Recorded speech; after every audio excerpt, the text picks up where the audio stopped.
Hi, my name is Griffin Santopietro, and you're watching the Permanent Rain Press.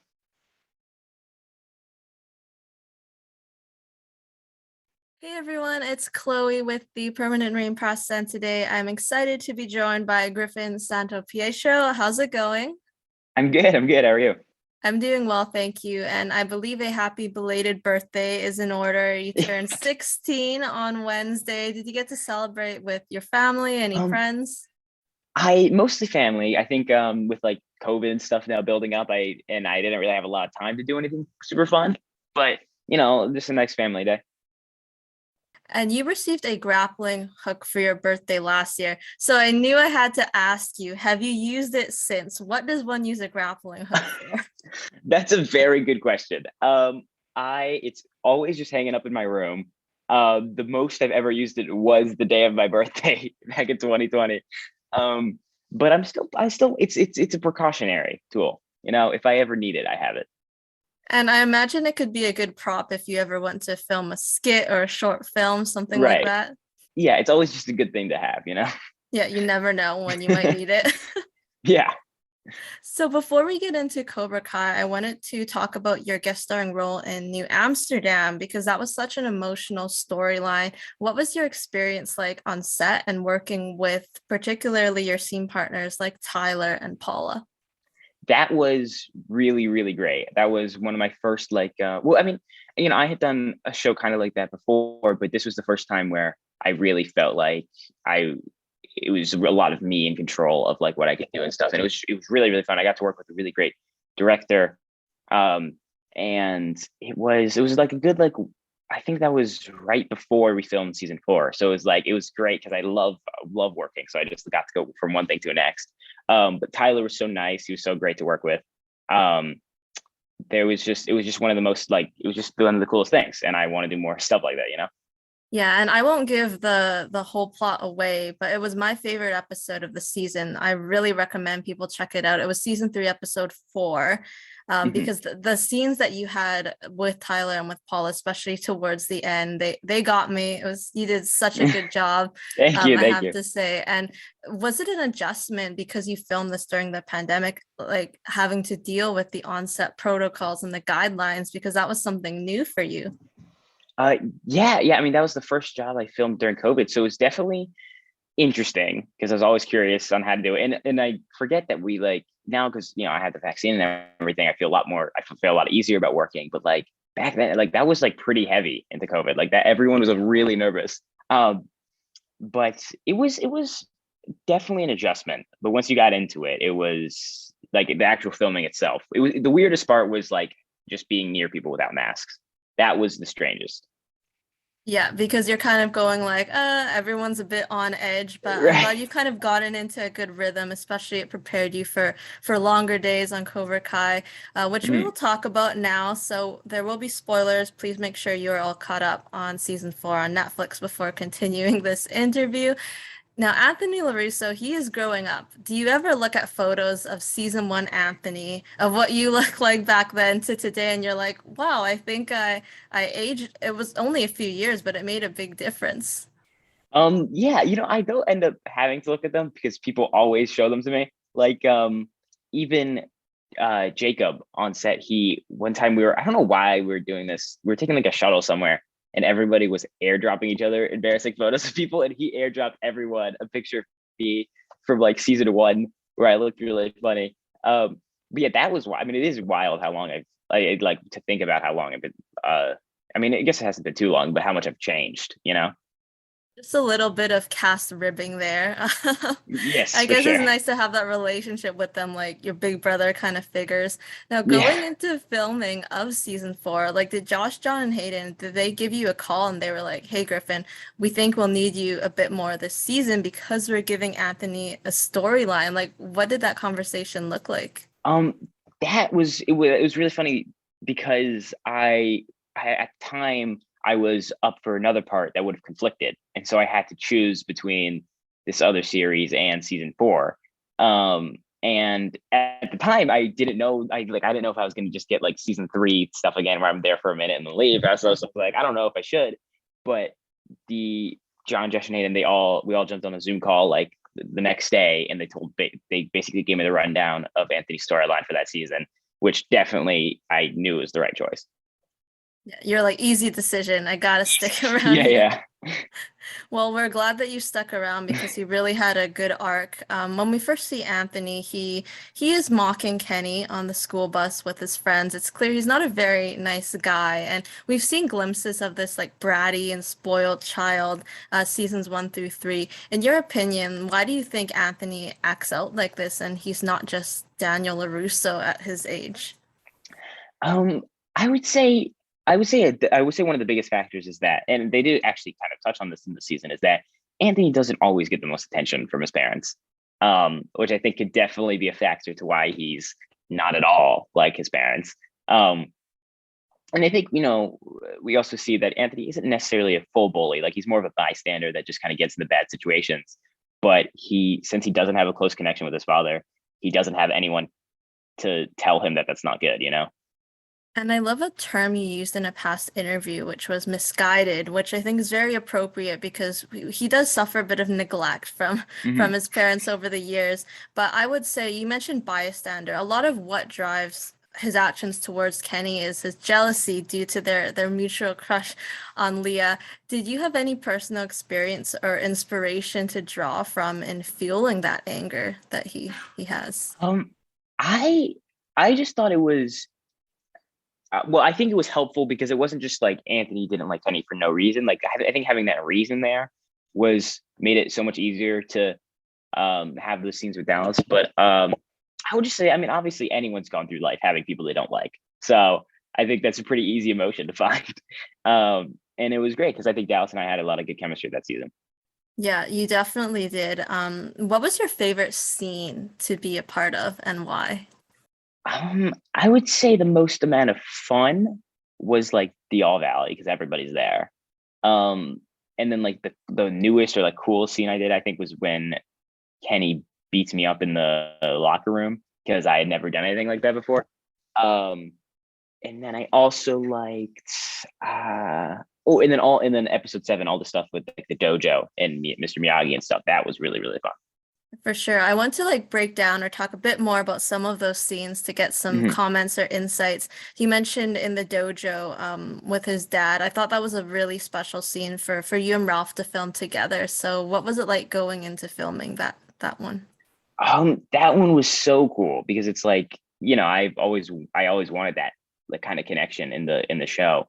Um, and I think that one was really interesting just because it was like I was very nervous about it, but Ralph was so easy, like great to work with. Um, and I was so excited to finally because Anthony has never once mentioned Mr. Miyagi. Like, I don't even know if I didn't know what their connection was. So I think finally getting to see that was so much fun. Yeah, and he's mentioned before having that disconnect with Mr. Miyagi and karate. So tying it together that he kicked him in the face as a newborn, I thought was really entertaining, but also a really nice one. You had a funny exchange with William Zabka as Johnny in the LaRusso kitchen. Was it nice to renew that rivalry because you also don't get to film with Billy that often? No, that was really, really fun. I wish we got more stuff, but I think that was just a fun, like that was just a fun little scene we got to do, which I like that they continued the comedic rivalry they have for like no apparent reason. Um, they just hate each other. But that one was really fun. I was so happy when I saw that. Yeah, especially having that Whopper Junior's comment. A line that I really loved of yours that I think you delivered well was the when he was explaining why he doesn't know karate, and he's like, those karate moves give like permanent brain damage. And I have to wonder about that because you could chalk it up to a bit of laziness on Anthony's part. You know, he loves video games, but do you think Mhm. he's also a bit scared of karate, like knowing how it's affected his father and his sister? Well, yeah, I would say a part of him is probably like doesn't want to get involved because he knows how much it's screwing up everybody's life. Um, I just think with this Kenny stuff, it's like he doesn't choose to get involved, but he ends up really getting involved without even trying. So I think I think that's what it's inevitable. But yeah, I would say that's a definitely could be a big reason as to why he doesn't. Is that he's just like, I don't want that to happen to me. Yeah, and his sister like comes home with scars. Like he Yeah. knows what happened after the school fight. It doesn't help when he has a friend like Zach calling him Lapusso every 5 minutes. Every time you heard that, like did it trigger something or were you close to laughing? Because it's the way he says it too. It's so good. It was so fun. Because I think when I first heard it, I thought it was just gonna be like a one-time joke. Like I didn't think it was gonna be what everybody calls him, and now it's like I'm getting it like spammed in my comments. Like it's so fun. Um, but yeah, that one was fun. I think a part of me, I think it was more of like trying not to laugh because I honestly love that name so much. Um, but yeah, that was fun. That little joke. Yeah, a little nickname that you will carry forward, I'm sure. Yeah. Which was the most, do you think the most challenging scene was the one in episode 10, with Kenny and Anthony? Um, I think that one. I think maybe yeah, a little because I just hadn't done any action stuff before. Um, and but it was also like great to learn because it wasn't anything too intense. Um, and then I would say it was probably that one, and then I think the basketball one was rough because I'm the least sporty person I know. So that one was a little nervous. I was like a little nervous about how I was gonna handle that one. Um, and then any scene where I had to physically move was a challenge. I mean, having to get what spiked in the head there, it didn't Yeah, look like a that lot of fun. no, that one was. How did they do that again? I know it was my stunt double getting hit in the face, but I don't remember I don't remember if it was like a foam ball or something. But it was that one. That was actually fun, like falling on I got to fall on the ground after. That was a really fun scene, but that was like one of my first, right? That was like the second scene I did. Just a little bit of stunt work, maybe getting you prepared. Who knows? The scene in episode 8 where Daniel finds the tablet in Anthony's room after he's grounded. He breaks it and basically says, "You better listen. You better smarten up." What's it like having Ralph Macchio yell at you? That one was that was because also we haven't had a lot of scenes him and I until this season, and so I think actually having him yell at me was a little nerve wracking at first, but then it wasn't as bad because I yell at him first, so it didn't feel like it was just coming out of left field. But it was really fun once we got into it. I really like yelling. And it's interesting to kind of see that dynamic because that's something that Anthony is so not used to, his father expressing emotions like that. And after that scene, we see him take out the trash for the first time and he Yeah. apologizes. Is it safe to say that he finally got the message? Yes, I would say by episode 8, Anthony is finally, I guess you could say he's finally on the good side. Yeah, which I think is nice to see because he's still maturing. So it's like a journey that it's important to show the viewers. Now, with the Kenny and Anthony rivalry, do you think that it has the potential to kind of be that next big one? We have obviously Daniel and Johnny, and then like Robbie and Miguel. So do you think that there's some potential there? Yeah, I think there's tons of potential with the rivalry. I think it's just it's so much fun to have. And there's so I mean it's new, so that you can do anything with it.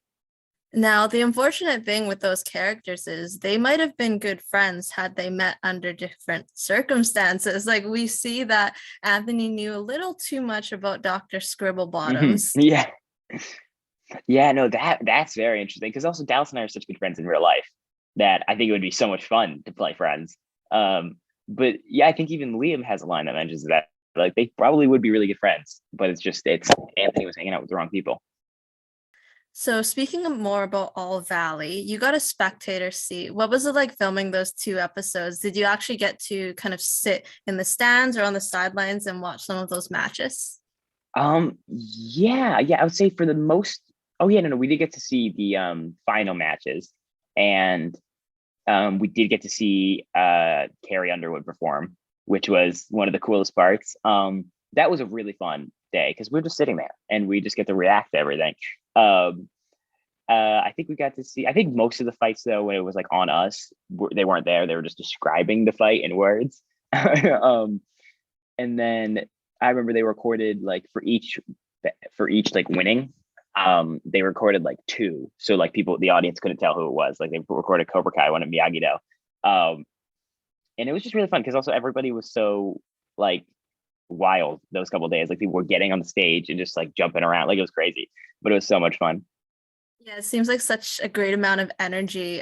Which was your favorite match that you got to watch between like those final ones, if you had I to would pick one? I would say definitely Sam versus Tori, because that's the one we got to watch the most of, I think.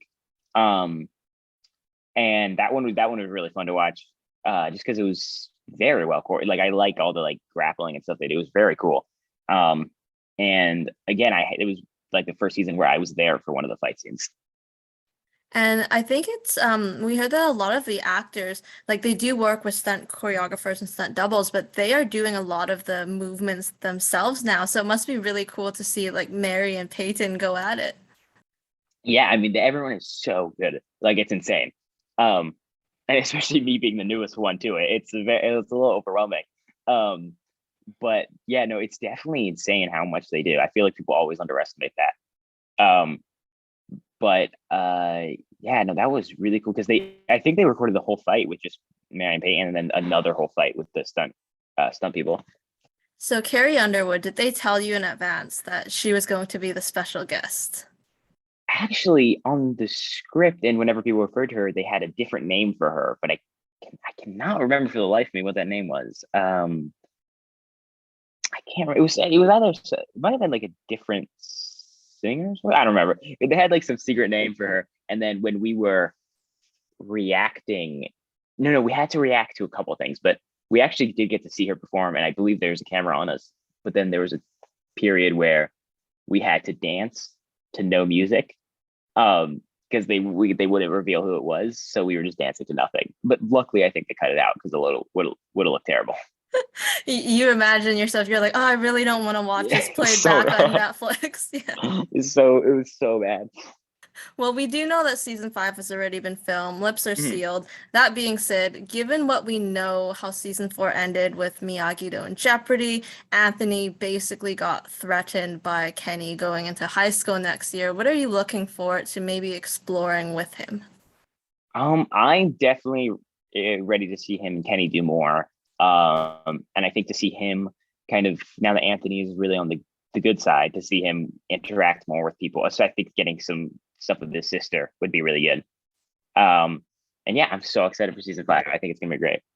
And Chosen coming back. What I want to point out is that Anthony actually held that scroll that he gave Daniel when they were in the dojo. So I'm interested to see how that will play a part. You've known this cast for like 5, 6 years now. What's it Yeah, like kind of growing up with them and getting to see them on set each day? that is definitely the coolest part of this whole experience. I would say that season 5 was the most interesting because that was the one where I really felt like, well, because also I was the oldest, I mean not the oldest, but I was the oldest I've ever been, and and I think people really, and I got more scenes with people I hadn't before, so I think that season 5 was the one where I felt most like the cast, like I was just always with them, doing stuff with them outside of it. Season 4 was definitely there, but I feel like I had more scenes with like my bully group in Dallas, and then and I would say like after season 4, before that I was just the kid, which was really fun, but I think I'm finally glad that I'm like no longer that. Yeah, I'm really excited to see you come into your own more with this character. You mentioned the younger group. Starting with season four, you got to spend a lot more time with them. People like Dallas and Una, Owen, Nate. So what has that been like for you? Because you were never on set so much. Yeah, I mean that was I mean even like with Owen and Nate, like I never knew them before season 4, but then now we're really good friends. So I think getting to form that group with them was really great. And your on-screen family, Ralph, Courtney, Mary, what's it like working with them? Because do they ever comment to you how much that you've grown, like when they see you for a new season?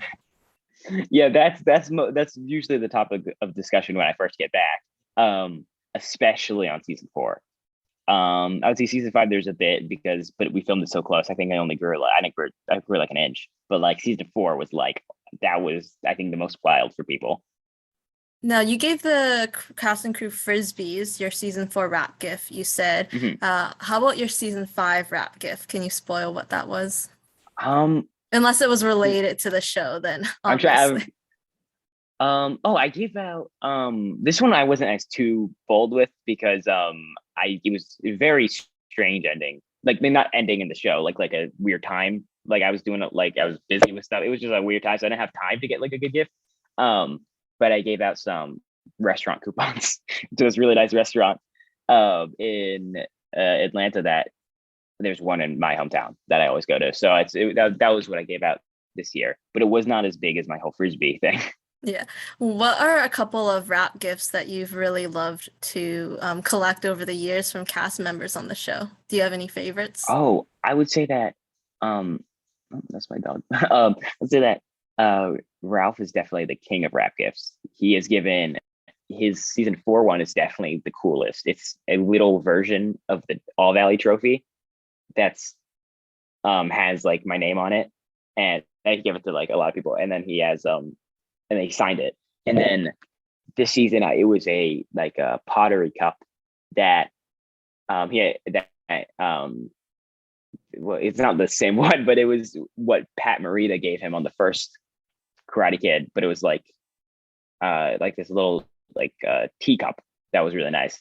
And so I have those in a little spot in my room. And then everyone gives that stuff. I mean, everybody goes like all out with these rap gifts. So that's my favorite part of any season, is just getting the rap gifts. Yeah, like a little swag bag, right? That you get to take home with you.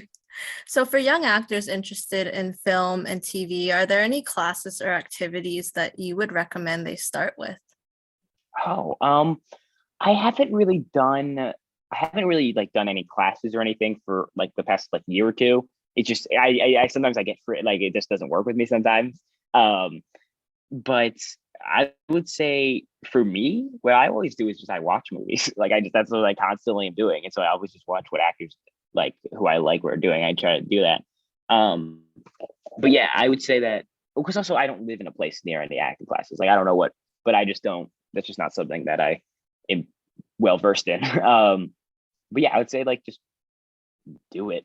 Watch it, do it. Always think about it. Yeah, studying it, that makes a lot of sense. Who are some actors who you look up to?